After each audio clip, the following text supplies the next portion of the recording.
Hello everyone and welcome to my channel. My name is Crown and today we are going to have some more stories that I hope that you will enjoy.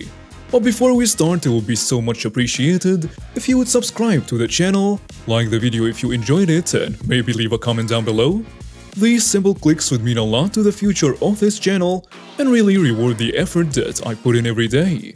And now, without further ado, let's go!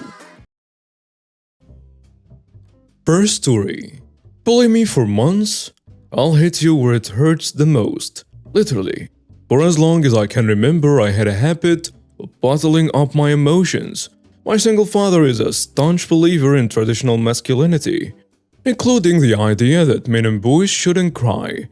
By my early to mid-teens, I succumbed to this outdated idea and accepted my fate as a quiet, stoic drone that just took orders, respected authority, and did hard work, especially manual labor.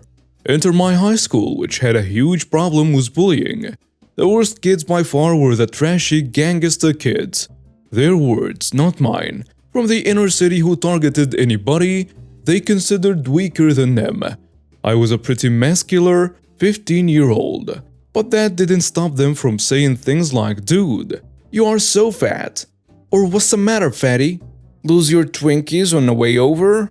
All that happened in class. It was mostly pity, annoyance, taking my pencil, sticking gum in my hair, insults, and so on.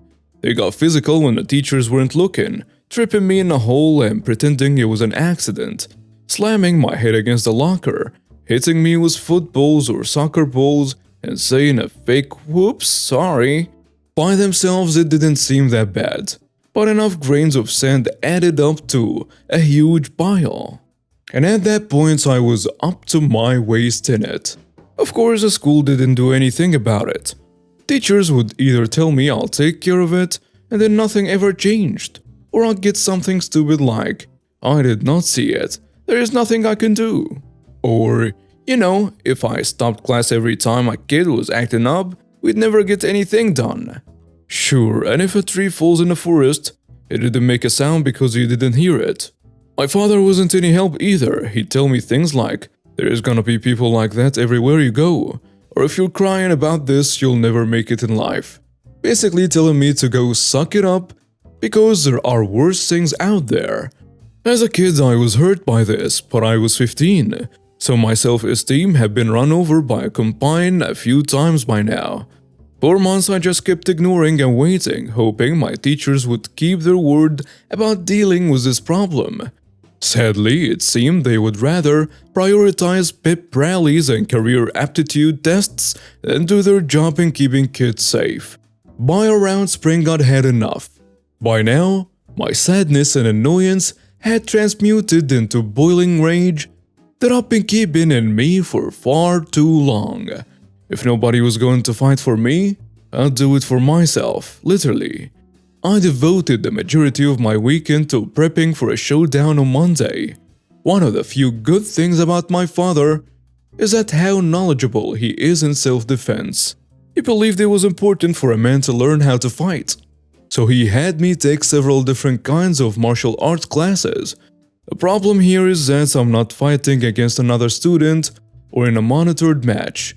I'm up against a bunch of thugs who'd likely tear me a new one before I could try doing any high kicks or even just a basic takedown. I wanted to learn to fight as if I was up against multiple enemies at once. I then researched Krav Maga, a branch of martial arts that's basically a military-style form of self-defense, meant to train you how to fight if you were ever in danger in the real world. No rules, no balanced teams, no referees. Just you and your need for survival.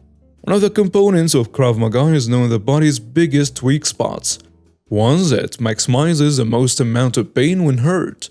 Things like the groin, toes, and eyes were obvious, but you could also hit the knees, solar plexus, and even the spine.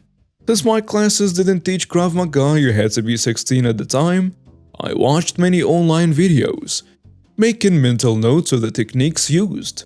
I was still an amateur, but at least I had a plan in my mind instead of just blindly throwing punches and kicks. It was almost always the same kid, or group of kids that bullied me, so I already knew what they looked like, and more importantly, where to strike. On Monday, I waited for the next chance to come for the police to attack. To my surprise, they kept quiet for the most part. Maybe this was one of my lucky days where I'd actually get some work done. Then, while I was crunching for an exam during lunch, one of my bullies, a regular, spilled my water all over my textbook, and he said, "Whoops, sorry," as he and his pal started walking away laughing. I got a good look at the back of the guy's neck. I raised my fist, aiming for the middle where I thought I'd hit the spinal column. And wham! I knocked that guy over to the ground. And that's when all hell broke loose. His friends tried tackling me away, and I tried remembering to hit all their weak spots: eyes, throat, groin, solar plexus. It was a sloppy attempt at Krav Maga given my inexperience, and the other kids trying to fight back. But whichever punches and kicks I did land were definitely effective. I'm sure I broke at least one guy's nose and bruised another ribs. Of course, I didn't come out unscathed. I got punched in the jaw, a bloody nose, a bruise on the forehead, and more than a few kicks in the family jewels. The other kids noticed us fighting, with some going to get a teacher, while others watched a mix of shock and excitement. Eventually, the principal and a few other teachers pulled us apart. After our injuries were treated, we were sent to the principal's office. The principal talked with us individually, while the assistant principal called all our parents. When it was my turn, I explained what happened. At some point, the principal said, "Why didn't you tell the teacher?" And at that moment, I just snapped, somehow managing to sound even angrier than when I was fighting a few minutes ago. I already told the damn teachers, like a million times, but nobody was doing crap about it. Nobody. You tell me over and over I'll take care of it. I'll take care of it, but nobody ever does. I wouldn't have felt like I had to do this if somebody here actually did their job for once. We were all suspended for 2 weeks for the fighting, but I got an extra week for yelling at the principal. Much to my surprise, my father was rather quiet about the whole thing. Normally, my father had the temperament of a dragon, but maybe this whole fight touched his inner macho man. That made him go easier on me. On the car ride home, he said calmly but firmly, "What happened? And tell me the truth." I told him they wouldn't stop picking on me, so I defended myself. I waited to hear my father make some snide remark about hurt feelings, but he just said, "Were you in danger?" I paused for a moment and said, "Yes." I knew I was exaggerating, but maybe this could open my father's eyes to see how much I was hurting. He was quiet for a minute and then said, "I can't judge on your situation, cause I wasn't there, but it's in a boy's nature to be aggressive sometimes. It sounds like those bullies were just using it for harm. I also know you well enough to know you wouldn't lay a finger on somebody unless you felt like you had to." I nodded, holding back tears. "Next time you're ever in that kind of danger, call me. Don't wait for the teachers to fail you again. I'll give him hell." I was stunned, and once I realized what just happened, I smiled. It's one of the few redeeming qualities about my father. As toxic and narcissistic as he was an expert on bringing vengeance to those who deserved it. During my suspension, one of the bully's parents wanted to press assault charges on me, but my father threatened to countersue the school and the parents for letting the bullying go on for so long. Thankfully, nobody had to go to court as the bully's credibility sank faster than the Titanic. One word got around that I fought back to stop the bullying, and rather than the strong, quiet guy going psycho, more kids decided to come forward to the principal about their experience being bullied, and how they also went to the teachers for help. This included a few girls who were being sexually harassed by these kids. This was a PR nightmare for the school that left a permanent stain on their reputation among the locals. In the end, the bullies got expelled. Some faced charges for sexual harassment, and I got transferred to a different high school. I guess I'm a little proud that I inspired some other troubled kids to come forward. But I really didn't like violence. I'm built for self-defense. But I don't like hurting anybody unless it's to protect those I love. I would have much preferred if teachers actually did their job and took care of it before I had to. I did get a gift certificate for summer classes in Krav Maga for my sweet 16. Thankfully, I've never had to use it yet. Next story. Don't want to give me a raise? Pay my replacement more then. So this happened about 10 years ago. I was working for a company who sold via catalog. I was part of the team producing the catalog. Originally, I was hired as a copywriter, but shortly after I joined, I became responsible for the database. I did training, user maintenance, upgrade testing, solution development, bug fixing, and works. I worked long hours to do both jobs in a hideous, hostile environment. The people were mostly great, but the company was all take. You had to stay to do overtime rather than take work home. Overtime was expected and regular. Doctor's appointments had to be made up and were treated as an inconvenience at best. Even when you've been doing massive amounts of unpaid overtime, talking in the office was frowned upon and so on. Just generally unpleasant. After a couple of years following a petty crap row with my manager, where I was shown how little I was thought of, I stopped doing overtime unless it was paid. Shortly after that, and the resulting overtime bill, they split my job into the two roles it should always have been and asked which I wanted. I took the database side with a 1k pounds raise. My salary was low 20k pounds, which is nothing for a database admin role. I asked for more and was told it wasn't feasible as they had just made redundancies. I said okay, but I want a pay review in 6 months. This was agreed. After 6 months I asked and it was avoided. I chased at 7 and 8 months. Finally, I was told stop being greedy and be grateful you got a pay raise at all. Predictably, I looked for, found and accepted a better job. My boss was fake pleased with me and very sheepishly said, "Of course. Is there anything I can do to keep you?" And I calmly said no. Well, I stupidly agreed to a 3 months notice period when I joined and they made me work it. But while doing so, I found out that they wanted to hire the project manager from the software supplier.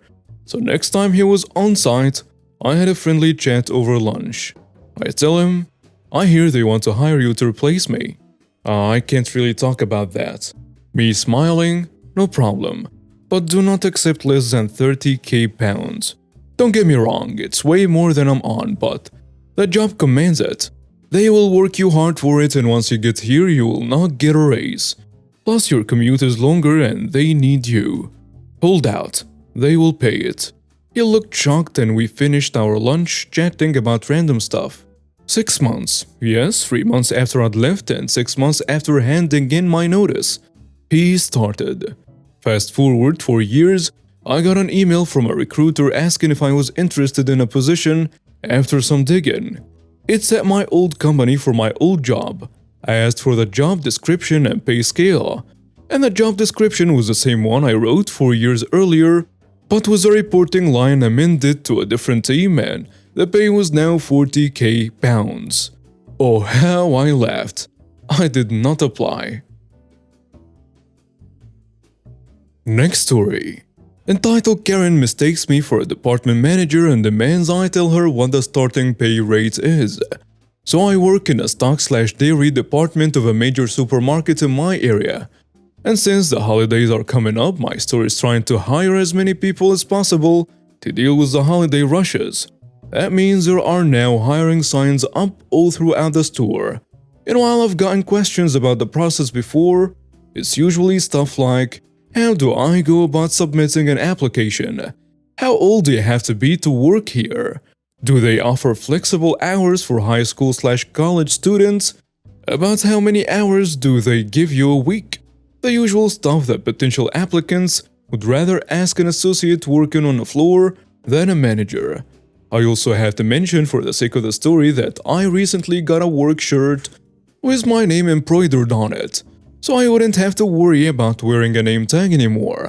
On one particular super busy Sunday afternoon, I was loading eggs to the shelf when a woman and her teenage son walked up to me. So the woman said, "I see that you guys are hiring, and I just wanted to know what the starting pay rate was to see if this would be a good place for my son's first job." So I responded, "I'm sorry, I'm honestly not sure." And she immediately snapped, "What do you mean you're not sure? You're a department manager, right?" And I told her, "Actually, I'm just a part-timer here." "But your name is on your shirt," she exclaimed, pointing to my chest. "Only managers get shirts like that." So I told her, "Well, they have recently started offering shirts like this to anyone who wants one, from department manager to beggars." She huffed and said, "I can't believe they let part-timers wear personalized shirts like that. I thought you were a manager." "Well, anyway, what do you make an hour?" So I told her if your son is hired, he would make much less than I do. Since I was hired almost 16 years ago, workers in my tenure level just got a significant raise. "You'll be better off asking the manager that question." She then huffed again and said, "There is no way you've been here 16 years. You look 20 at the oldest." "I'm 32 and extremely baby-faced." "Now I'm getting annoyed, so why don't you just tell me what you made when you started working here? Since I'm sure it's not too far off the starting pay rate now." I looked her dead in the eye and told her, $7.25. The minimum wage in my state is $12.25. She just sputtered something I couldn't comprehend. Auditory processing disorder can be a blessing sometimes. Then she stormed off with her son in tow. Well, that was not my worst entitled parent story, but it was still amusing. And now we have reached the end of today's stories. Thank you for watching and see you next time.